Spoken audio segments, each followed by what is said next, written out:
Hi, মই জুবিন গাৰ্গ মস্কোত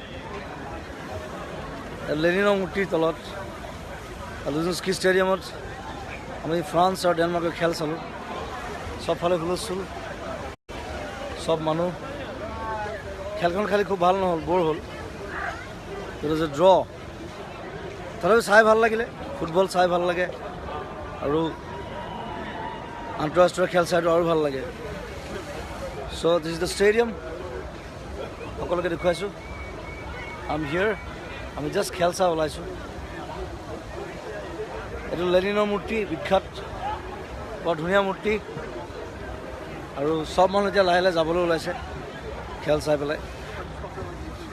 আমি এতিয়া আকৌ ৰেড স্কুৱেৰ যাম, তাত অলপ ফূৰ্তি কৰিম, ঘূৰিম। বৰ ধুনীয়া জেগা।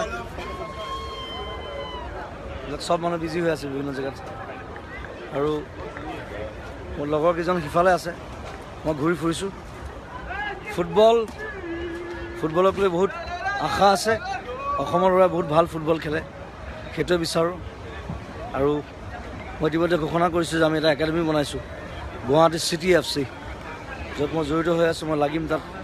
আমাৰ ল'ৰাই যাতে ওলাই যাব পাৰে, ভৱিষ্যতে ইয়াত খেলিব পাৰে। ৰাছিয়াত নহয়, আমেৰিকাত নহয়, ইউৰোপত নহয়, চব জেগাত আমাৰ ল'ৰাই খেলিব লাগিব। চ' কিপ দ্য স্পিৰিট। ফুটবলটো জনপ্ৰিয় কৰি ৰাখিব, খেলিবলৈ শিকাব, খেলাব। আমি সহায় কৰিম, আমি লাগি থাকিম। দিছ দ্য ষ্টেডিয়াম, মেইন ষ্টেডিয়াম। সকলোকে মৰম জনাইছোঁ। আৰু 3-4দিনমান থাকিম ইয়াত। সঁচাকৈ অসমলৈ আহি আছোঁ, আহি লগ পাম। Thank you, love U.